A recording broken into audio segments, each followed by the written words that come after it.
लोग arithmetic progression का nth term निकालना सीखेंगे, nth term from the first.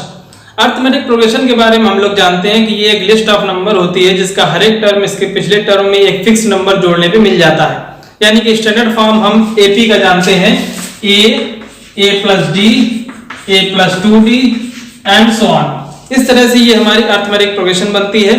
First term हम ए ले रहे हैं और कॉमन डिफरेंस डी ले रहे हैं। अब हम लोग इसके nth टर्म की अगर बात करें, देखिए अगर हम लोग a1 से फर्स्ट टर्म को रिप्रेजेंट करें, a2 से सेकंड टर्म को रिप्रेजेंट करें, a3 से थर्ड टर्म को रिप्रेजेंट करें और an से nth टर्म को रिप्रेजेंट करें, तो हम देख सकते हैं कि हमें एक निश्चित पैटर्न मिलेगा इन लिस्ट ऑफ नंबर्स में।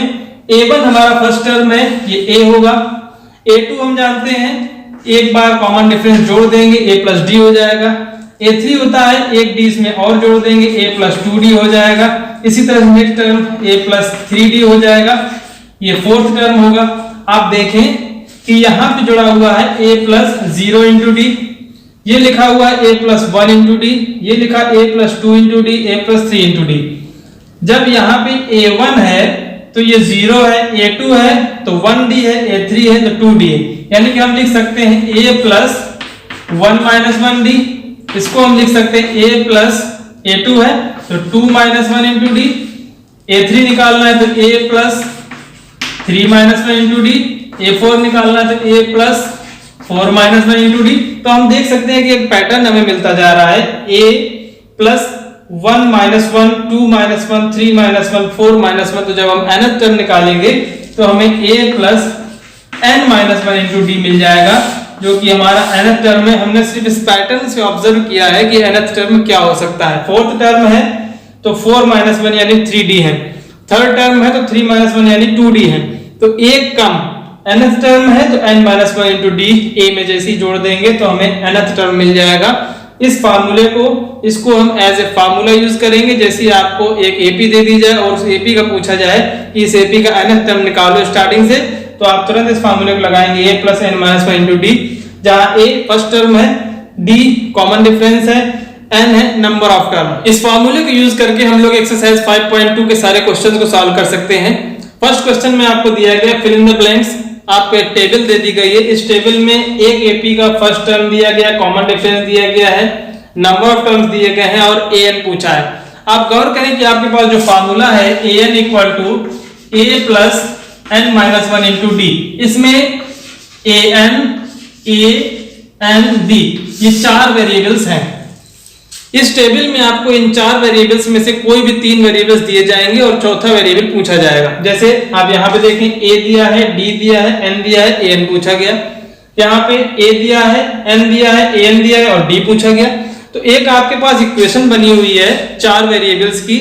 वेरिएबल्स कौन कौन से? an है, a है, n है, d है।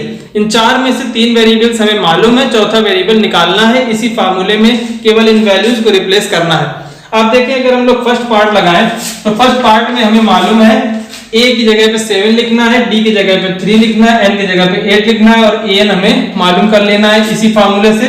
तो an इक्वल टू a की जगह पे हमने 7 लिख दिया प्लस n माइनस 1 तो 8 माइनस 1 कर दिया और d इक्वल टू 3 था तो हमने d की जगह पे 3 लिख दिया।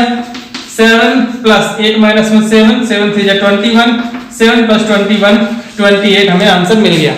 तो आपको इसी इक्वेशन में a n d की वैल्यू रखना है और ऑटोमेटिक जो अननोन चीज है वो चीज आपके सामने निकल के आ जाएगी। जैसे हम सेकंड पार्ट लगाएं, अब आप देखिए सेकंड पार्ट में हमें d निकालना है।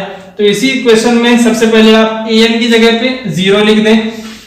an इक्वल टू a है -18 प्लस n माइनस 1, n 10 दिया गया है तो 10 माइनस 1 इंटू d हमें निकालना है। d की जगह पे हमने d लिखा रहने दिया। -18 को इस तरफ ले आएंगे, प्लस 18 हो जाएगा इक्वल टू 9d। आप देख सकते हैं कि d इक्वल टू 2 मिल जाएगा। इजी है, आपको सिर्फ इसी फार्मूले में 3 वैल्यूज रखना है, चौथी वैल्यू निकाल लेना है। अगर हम थर्ड पार्ट लगाएं, देखिए थर्ड पार्ट में हमें a निकालना है, d n a n दे दिया गया है तो हम a n equal to a plus n minus 1 into d, ये हमने वैल्यूज रख दी। an की वैल्यू हमने लिख दी -5, a की जगह पे a रहने दिया है, d की जगह पे -3 लिख दिया है और n की जगह पे 18 रहा। तो -5 equal to a plus 18 minus 1 हो जाएगा 17 इंटू -3, 17 3 जा 51 माइनस के मिलेगा, इस साइड भेज देंगे तो a इक्वल टू 51 माइनस 5 हमें 46 वैल्यू मिल जाएगी a की। कॉमन पार्ट में फिर से हमें इसी फार्मूले में a लिख देना है -18.9, d है 2.5, n निकालना है and an 3.6 है, तो ये वैल्यू रिप्लेस करते हैं। an equal to 3.6 equal to a है -18.9 प्लस n हमें निकालना है n-1 इंटू d दे दिया गया है 2.5, तो हम d की जगह पे लिखेंगे 2.5, -18.9 इस तरह ले आएंगे 3.6 plus 18.9 equal to n-1 into 2.5, तो n-1 into 2.5 equal to 3.6 plus 18.9 जोड़ देंगे तो 22.5 मिल जाएगा। n-1 equal to 22.5 divided by 25, तो 25 9 जा 225, तो n-1 इक्वल टू 9 मिला, n इक्वल टू 10 मिल गया है, नंबर ऑफ टर्म्स यहाँ पे 10 हो गए हैं। इसी तरह से हम लोग फिफ्थ पार्ट भी लगा लें। अब हमें an निकालना है, a दे दिया गया है, d दे दिया गया है, n दे दिया गया है, n इक्वल टू 105। देखिए रिप्लेस करते हैं, an इक्वल टू a की वैल्यू है 3.5 plus n-1 105 minus 1 into d की वैल्यू दे दी गई 0 इंटू 0, तो हमें an इक्वल टू 3.5 मिल जाएगा। ये एक ऐसी AP है जिसका कॉमन डिफरेंस d है, d इक्वल टू 0 है, तो इस AP का हर एक टर्म सेम रहेगा, 3.5 रहेगा। क्वेश्चन नंबर 2 में कहा गया है choose the correct choice in the following and justify. Question है 30th term of this AP 1074, इस AP का 30th टर्म 30वां टर्म क्या होगा? ऑप्शंस दे दिए गए 97 77 -77 एंड -87। तो हमें nth टर्म का फार्मूला मालूम है a plus n-1 into d। उस फार्मूले में हमें nth टर्म यानी कि 30th टर्म निकाल लेना है। तो हमें a की वैल्यू मालूम है, फर्स्ट टर्म 10 है, d की वैल्यू मालूम है 7 माइनस 10 कर दें -3, और n की वैल्यू भी मालूम होगी, 30th टर्म निकालना है तो n इक्वल टू 30। आपको मालूम है उस इक्वेशन में 4 वेरिएबल्स हैं, 4 में 3 वेरिएबल मालूम है। अब हम लोग a30 निकाल देंगे, a30 इक्वल टू हो जाएगा a plus 30 minus 1 into d। a की वैल्यू है 10 प्लस 30 माइनस 1 29 इंटू d की वैल्यू -3, 10 माइनस 3 9 जा 27, 3 2 जा 6, 6 प्लस 2 8, तो -77 हमें 30th टर्म मिल जाएगा। इसलिए हम बोलेंगे कि ऑप्शन सी इज करेक्ट। और क्यों करेक्ट है ये हमने निकाल के दिखा दिया गया, option C -77 is correct. This is the 30th term of this given AP। Second roman part में फिर से एक AP दे दी गई है -3 -1/2 2 एंड सो ऑन, और इस AP का 11th टर्म पूछा गया है। 11th टर्म के लिए सबसे पहले आप फर्स्ट टर्म आइडेंटिफाई कीजिए। फर्स्ट टर्म है -3, कॉमन डिफरेंस निकालने के लिए हम सेकंड टर्म में फर्स्ट टर्म को घटा देंगे, तो d इक्वल टू आ जाएगा -1/2 -3, दिस इज -1/2 प्लस 3, और यहां से हम 3 2 6 यानी कि 5/2 हम कॉमन डिफरेंस निकाल सकते हैं। 5/2 मींस 2.5 भी हम लोग लिख सकते हैं, चाहे तो 5/2 भी यूज कर सकते हैं। तो d हमें 2.5 मिल गया। 11th टर्म निकालना है, n इक्वल टू 11 मिल गया। अब हम 11th टर्म यानी nth टर्म का फार्मूला लगाएंगे, an इक्वल टू होता है a plus n-1 into d।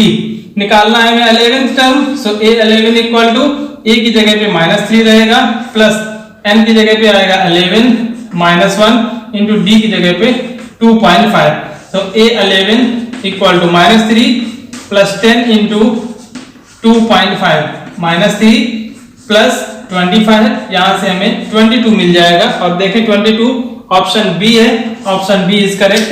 तो हम कह सकते हैं ऑप्शन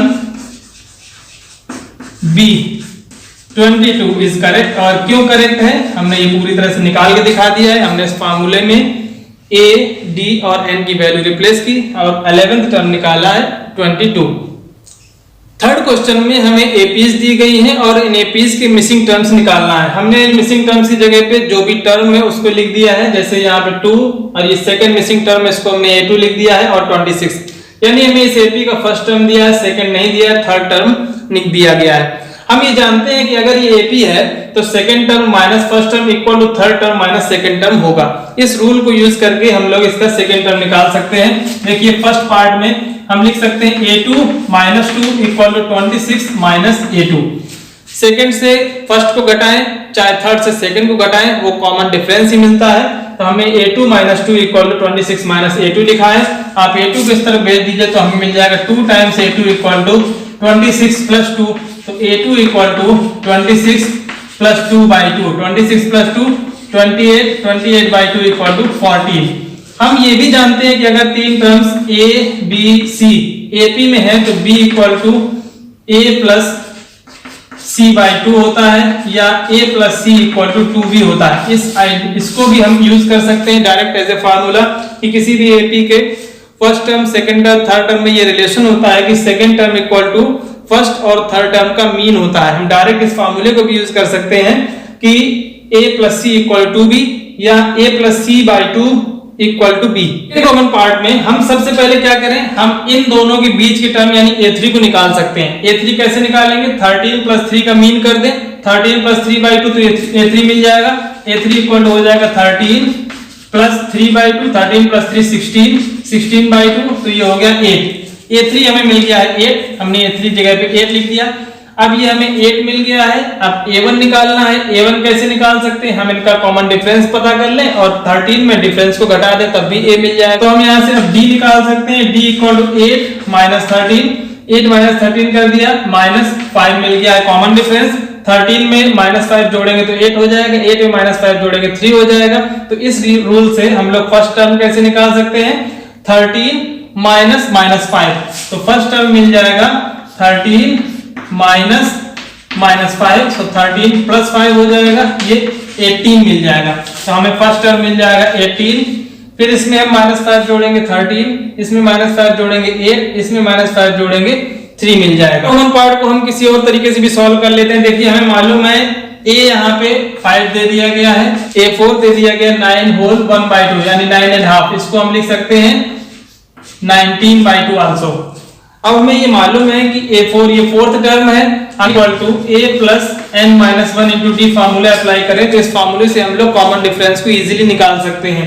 an की जगह पे हम फोर्थ टर्म निकालेंगे तो a4 equal to a plus 4 minus 1 into d. a4 हमें मालूम है 19/2, a की वैल्यू 5 है, 4 माइनस 1 हो गया 3 इंटू डी।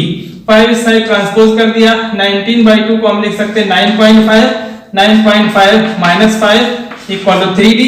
आप देखें 9.5 में 5 हम घटाएंगे तो 4.5 मिल जाएगा इक्वल टू 3d। यहाँ से d की वैल्यू मिल जाएगी 1.5, d की वैल्यू 1.5 मिल गई। अब हम हर एक टर्म में यहाँ 5 से स्टार्ट करेंगे, 5 में 1.5 जोड़ेंगे तो हमें मिल जाएगा 6.5, 6.5 में 1.5 जोड़ेंगे तो हमें मिल जाएगा 8.0, 8.0 में 1.5 जोड़ेंगे तो 9.5। तो ये हमारी AP बन गई 5, 6.5, 8, 9.5। तो फोर्थ पार्ट में भी हम बिल्कुल इसी तरह से करेंगे। हमें फर्स्ट टर्म दे दिया गया है -4 और देखिए पहला दूसरा तीसरा चौथा पांचवा छठवां सिक्स्थ टर्म दे दिया गया है 6। तो हम फर्स्ट टर्म और सिक्स्थ टर्म की मदद से पहले कॉमन डिफरेंस निकाल लेंगे। हमें मालूम है a6 इक्वल टू हम लिख सकते हैं a plus 6 minus 1 into D. a6 की वैल्यू 6 है, a की वैल्यू है -4 प्लस 6 माइनस 1 हो गया 5 इंटू डी। 4 इस तरह ट्रांसपोज किया, 10 इक्वल टू 5d। तो यहां से हम d की वैल्यू निकाल सकते हैं 2। जैसे ही हमें d इक्वल टू 2 मिल गया तो अब हम a2 निकाल सकते हैं। -4 में 2 जोड़ेंगे तो -2 बचेगा, फिर -2 में 2 जोड़ेंगे 0 बचेगा, 0 में 2 जोड़ेंगे 2 बचेगा, 2 में 2 जोड़ेंगे 4 बचेगा, 4 में 2 जोड़ेंगे 6 बचेगा। तो हम आसानी से बता सकते हैं कि अगर फर्स्ट टर्म -4 है तो सेकंड टर्म हो जाएगा -4 प्लस 2 -2, थर्ड टर्म हो जाएगा -2 प्लस 2 0, फोर्थ टर्म हो जाएगा 0 प्लस 2 2, फिफ्थ टर्म हो जाएगा 2 प्लस 2 4। इस तरह से हम इसके सारे टर्म्स बता सकते हैं -4, -2, 0, 2, 4, 6। कॉमन पार्ट के लिए देखिए हमें मालूम है कि सेकंड टर्म दे दिया गया 38, a2 इक्वल टू है 38 और आप देखें a6 इक्वल टू है -22। अगर हम इस AP का कॉमन डिफरेंस d मान लें तो हम a2 इक्वल टू लिख सकते हैं a plus 2 minus 1 into d equal to 38 equal to first term a मानते हैं एंड 2 माइनस 1 1 हो जाएगा और d की वैल्यू भी हमें निकालना है। ये पहली इक्वेशन बना दी हमने, a plus d equal to 38। और दूसरी इक्वेशन हम a6 इक्वल टू लिख सकते हैं a plus 6 minus 1 into D. a6 की वैल्यू है -22, a हमें निकालना है, 6 माइनस 1 हो गया 5 इंटू डी। अब आप देखें कि ये हमें एक पेयर ऑफ लीनियर इक्वेशन मिल गया है, x + y = 38 and x + 5y = -22। इन दोनों इक्वेशंस को हम लोग pair of linear equation in two variables की तरह सॉल्व कर सकते हैं। इसके नीचे हम लोग फर्स्ट इक्वेशन लिख ले रहे हैं 38 = a + d, और इन दोनों इक्वेशंस को हम जैसे सब्ट्रैक्ट करेंगे, सब्ट्रैक्ट करने पे ये माइनस माइनस माइनस हो जाएगा, a से a कैंसिल हो जाएगा, -22 और -38 जुड़ जाएंगे, 8 + 2 10, 3 + 2 5 + 1 6 इक्वल टू यहां से हमें मिल जाएगा 4d। तो आप d इक्वल टू देखेंगे -15 मिल जाएगा। जब d की वैल्यू -15 मिल गई तो अब हम a1 भी निकाल सकते हैं, a3 भी निकाल सकते हैं, a4 भी निकाल सकते हैं, a5 भी निकाल सकते हैं। a1 निकालने के लिए हमें क्या करना है, 38 में d घटा देना है, तो 38 माइनस -15 ये हो जाएगा 38 + 15, तो 5 और 8 13, 3 + 1 4 + 1 5, 53 हो जाएगी a1 की वैल्यू। हमें 53 मिल गया। a2 मालूम है 38, a3 निकालना है, तो a3 निकालने के लिए हम क्या करेंगे, 38 प्लस d करेंगे। 38 में d -15 जोड़ेंगे तो 8 - 5 3 एंड 3 - 1 2, 23 मिल गया हमें a3।